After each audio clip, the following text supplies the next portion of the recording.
Oil production is up, natural gas production is up, and most importantly, we're also starting to build cars that are more efficient. Is Obama just point blank wrong when it comes to natural gas? Yes or no? We produce more natural gas than ever before, and nearly everyone's energy bill is lower because of it. The natural gas boom has led to cleaner power and greater energy independence.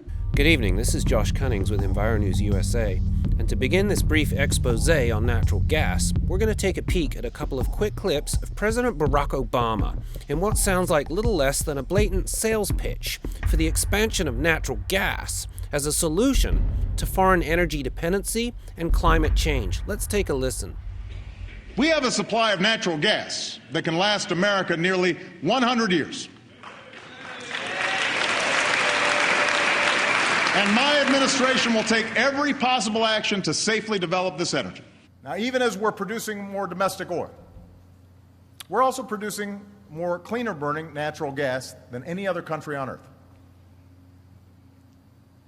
And again, sometimes there are disputes about natural gas, but let me say this. We should strengthen our position as the top natural gas producer because in the medium term at least, it not only can provide safe, cheap power, but it can also help reduce our carbon emissions. The development of natural gas will create jobs and power trucks and factories that are cleaner and cheaper, proving that we don't have to choose between our environment and our economy. Over the past few years, there's been a lot of talk about natural gas as a, quote, transitionary fuel in light of the rapidly unfolding climate conundrum. And as you've just heard, even President Obama has proudly touted natural gas as his solution to aid America in its transition away from a carbon-powered network towards a clean and green energy future. But can the United States, and the world for that matter, really afford to utilize natural gas as a, quote, methadone, if you will, to weaning ourselves from a debilitating fossil fuel addiction? And do we have the time to ramp up an even loftier infrastructure to the tune of hundreds of billions of dollars that will surely commit our resources and would-be jobs to a plan that will boost CO2 by billions of additional tons, adding fuel to the fire in what some scientists are already calling the tipping point to a runaway climate disaster? These tough questions were tackled in an EnviroNews exclusive earlier this year when one of our own field reporters interviewed an oil and gas CEO of 20 years who exposed the raw guts of these issues on camera from under the cloak of darkness. Take a look at this segment where the individual who we've labeled as Oilman X opens up on the serious problem of flaring natural gas from oil wells. They've touted natural gas.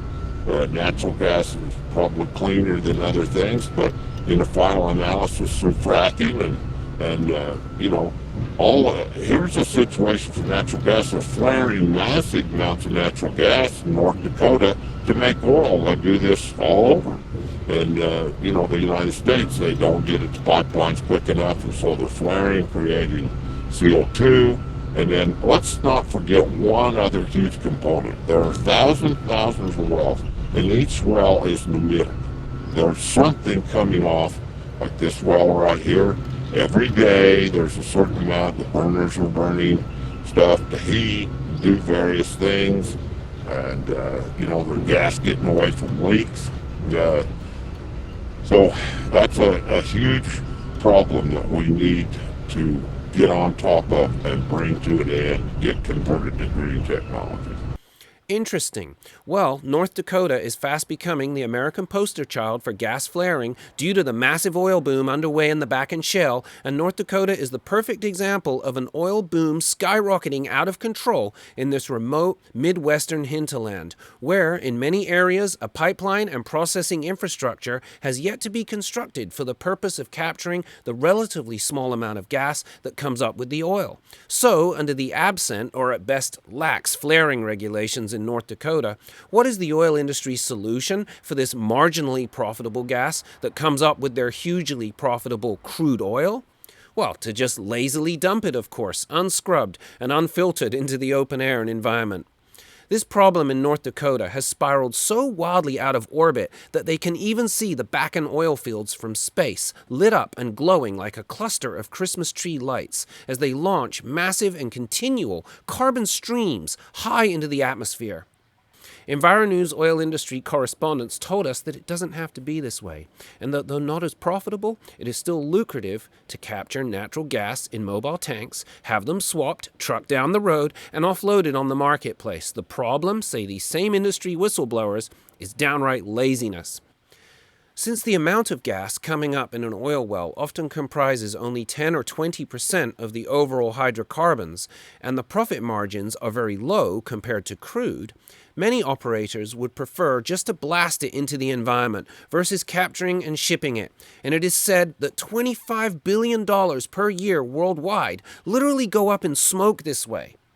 A worse expression yet of oil company laziness is the practice of venting pure methane, unburned, into the air. Methane is one of the most potent and dangerous greenhouse gases known to man, and it can hang around for 100 years or more in the atmosphere, hampering the climate all the while. According to our own industry correspondents, this raw venting occurs because operators, once again, are too, quote, lazy to even purchase, haul, and install a flare tower to burn the gas on site, let alone capture and transport it.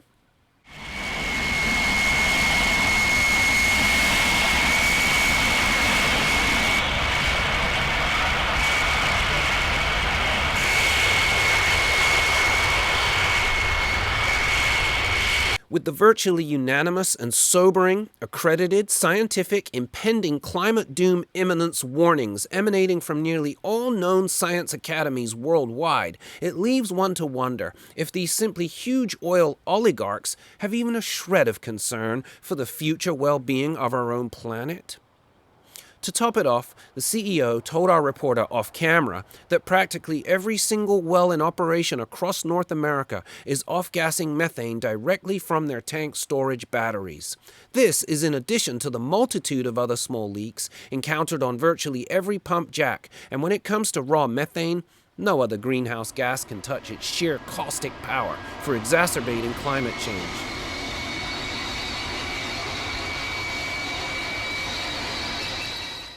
According to the World Bank, flaring gas from oil wells accounts for 400 million tons per year in CO2 emissions, and this airborne pollution comes into being, by and large, because adequate natural gas pipeline infrastructures have yet to be installed in many of the primarily crude-containing areas. And along the same topic, notice how Obama frequently proselytizes, bordering on what some activists has referred to as snake oil salesmanship, promising that the industry will, quote, drill more safely, and how he is going to demand that companies drilling on federal land will have to disclose which chemicals they are drilling with. And I'm requiring all companies that drill for gas on public lands to disclose the chemicals they use. Just drill our way to lower gas prices. Make drilling safer and cleaner. Exploration and drilling. Decide when you want to drill, when you want to produce. Alaska drilling permits. Drill on public lands. That's why my administration is extending drilling leases in areas of the Gulf. Step 1, drill. Step 2, drill. Step 3, keep drilling. Drill more effectively. Drill, baby, drill. Drill, baby, drill.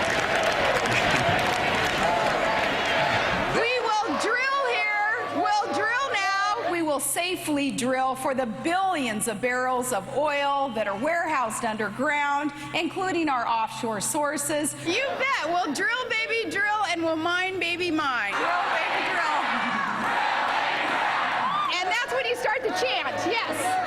Drill, baby, drill. Drill, baby, drill. Drilling. Drill. Drilling. Drill. Drill. Alaska drilling. Well, what about the 600 chemicals that formulate the witch's brew of so-called proprietary fracking cocktails? Will those ever be disclosed? And could Obama's carefully crafted, non-fracking containing words be meant as a sleight of hand? Some of you may not have been following this, but because of new technologies, because we can now access natural gas that we couldn't access before in an economic way, we've got a supply of natural gas under our feet that can last America nearly 100 years. Federally supported technology has helped our businesses drill more effectively and extract more gas. The carcinogenic qualities, these fracking fluids, they don't like to give you the information that's even in these fracking fluids. They fought and fought. Why do they fight that?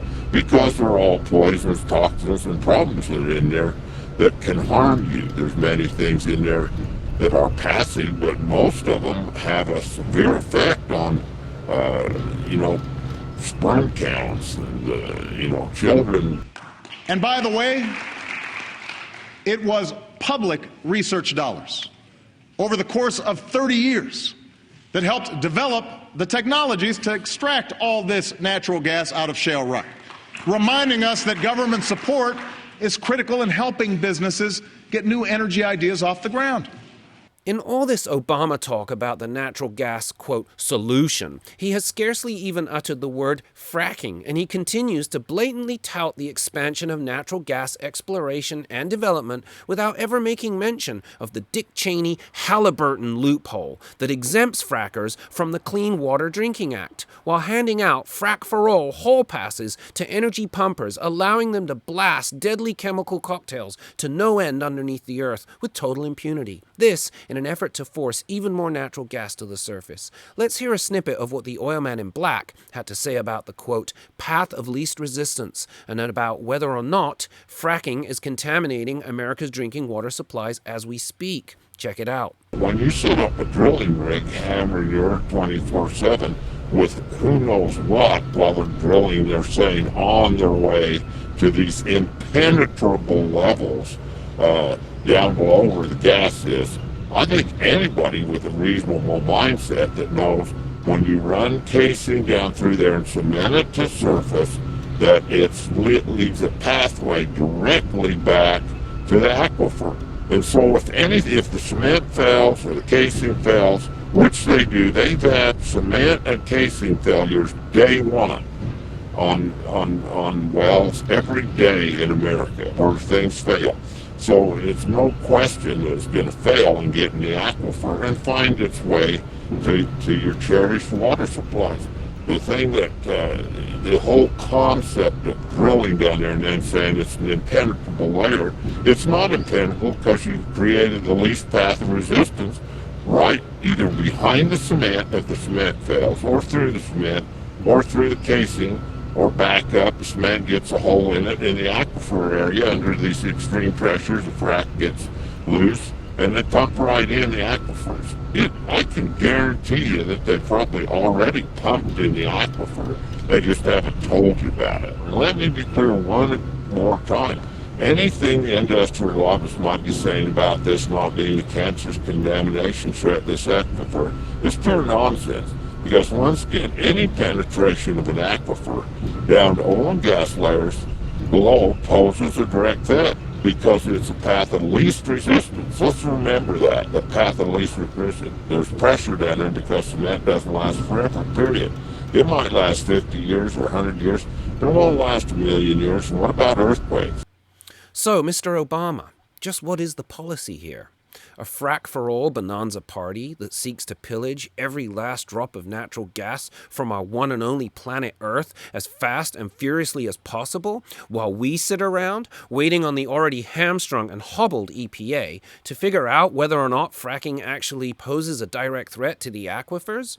Is that the policy we're experiencing here? With our irreplaceable, vital, and life-sustaining water supply, does the philosophy and cliche, better safe than sorry, even come under the radar? Right now, American oil production is the highest that it's been in 8 years.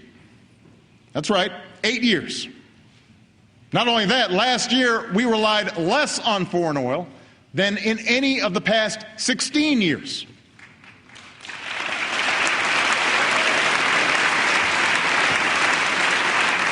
But with only 2% of the world's oil reserves, oil isn't enough. This country needs an all-out, all-of-the-above strategy that develops every available source of American energy.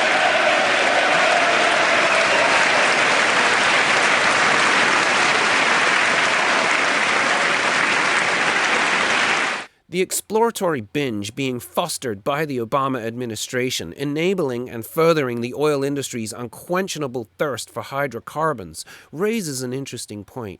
Are we all becoming feudal serfs to mineral baron fiefdom? Sure. Well, let us know. Go get your chief.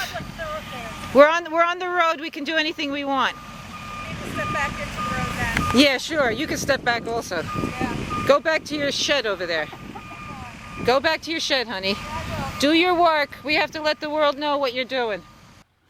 EnviroNews USA editor-in-chief Emerson Urie recently sat down with famed environmental activist and groundwater defender Erin Brockovich on the subject of fracking. And here's what she had to say on fracking fiefdom. The people need to become aware of this because a lot of them are signing the contracts and their rights and their land and everything away, and they don't know what's gone wrong, and then they're stuck. I mean, it's hard for us to come in legally and, you know, fix that because they've signed contracts. We were offered $100 an acre, which was going rate at that time. It's naturally increased since we signed our lease as people became more informed as to what the gas companies are actually here for. And, you know, I don't begrudge anybody who can get a better contract than what I did. I mean, I went with a local lawyer who was very good with contracts, but at the time, all of this was still so new that they even missed things. In June of 2010, a set of these servicemen were out there working. To this day, I can only tell you that through Chesapeake that they were doing maintenance work. Within days, our water changed. We went from having water that didn't seem out of the norm to drawing Alka-Seltzer out of your faucet. And so we called Chesapeake and they came in, and a little air monitor sent off all these bells and whistles within 3 to 5 seconds, and he determined that we had an excessive level of methane. But we have gotten very good at taking very short showers. We're usually within under 5 minutes, because if you're in the shower longer than that, you do get a dizzy, lightheaded feeling. But nobody can explain why. I can often hold a standard kitchen match to my water, and like I said, it is unpredictable, but the methane randomly travels with the water, and sometimes it will light quite spectacularly.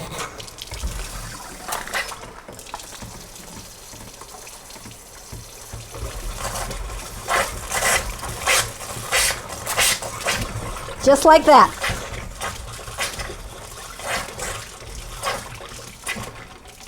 When you boil it all down, you have to wonder, has Obama been duped? Or possibly somehow strong-armed into this blatant lust and subsequent sales pitch for natural gas? Because frankly, the long-term dynamics of the equation seem questionable at best.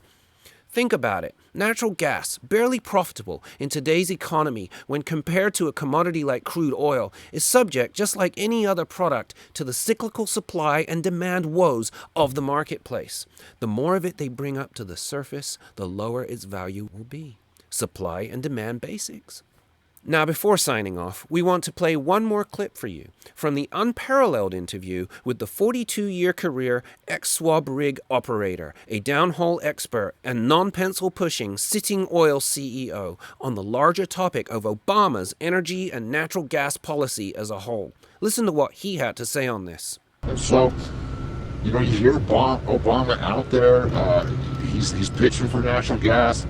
He's trying to sell natural gas as a wave of our energy future here in America. I mean, with the current numbers that we're looking at, including, you know, the climate catastrophe, not to mention, does this just exacerbate this fracking boom, you know, before the real data's in, but after the aquifers are contaminated, it's too late? Is Obama just point blank wrong when it comes to natural gas? Yes or no?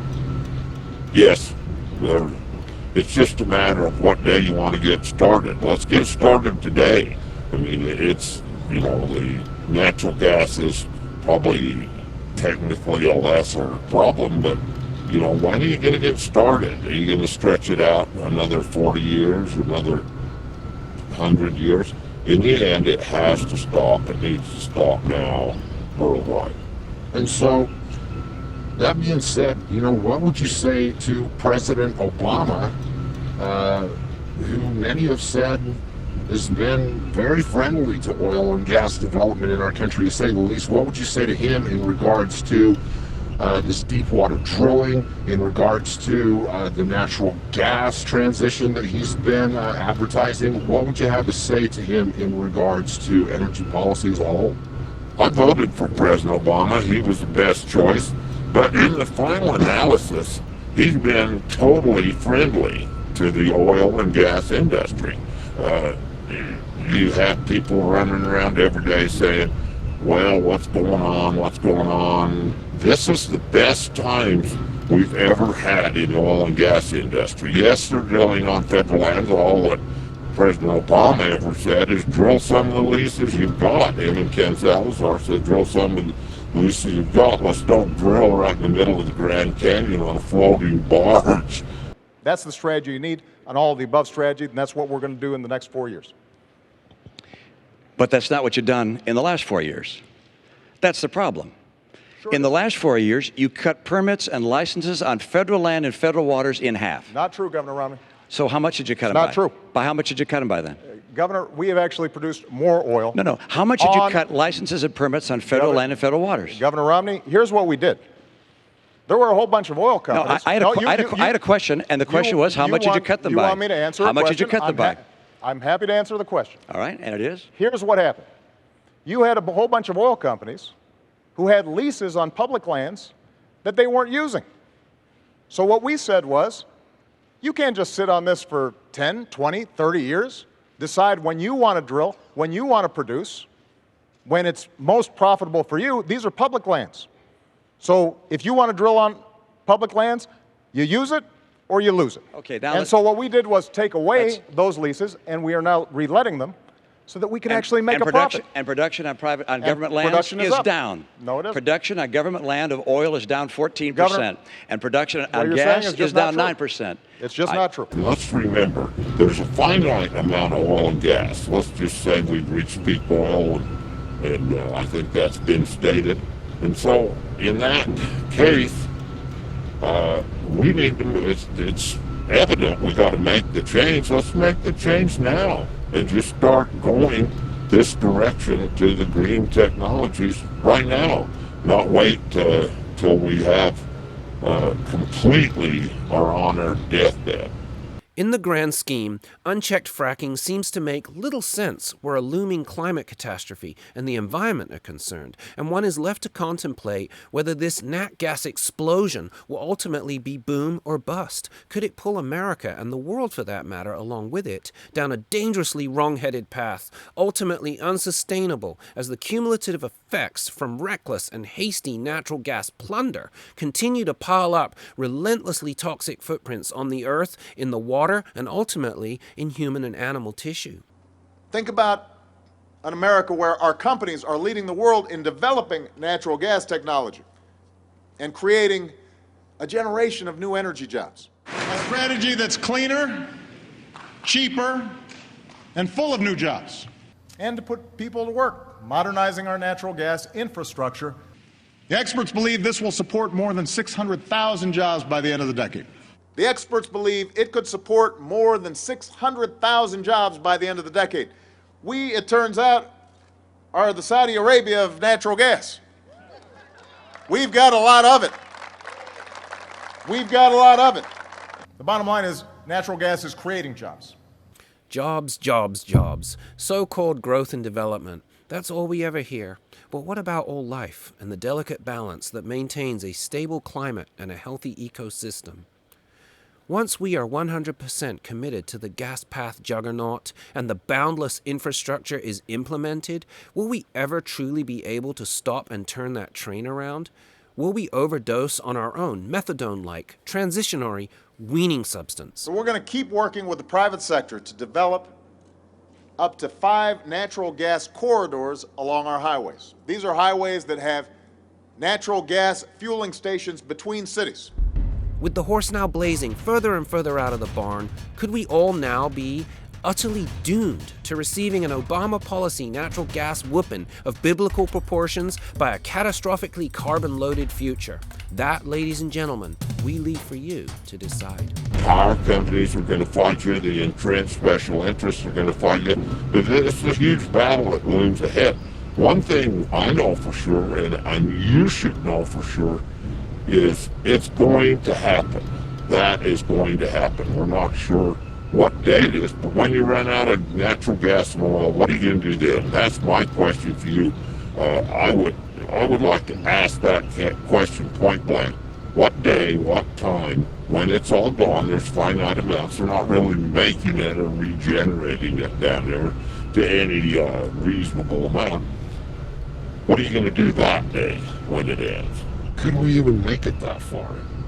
No. I mean, the children will choke to death by the time you get to that point. It seems absurd to me. It's like a heroin addict that says, I just can't get off.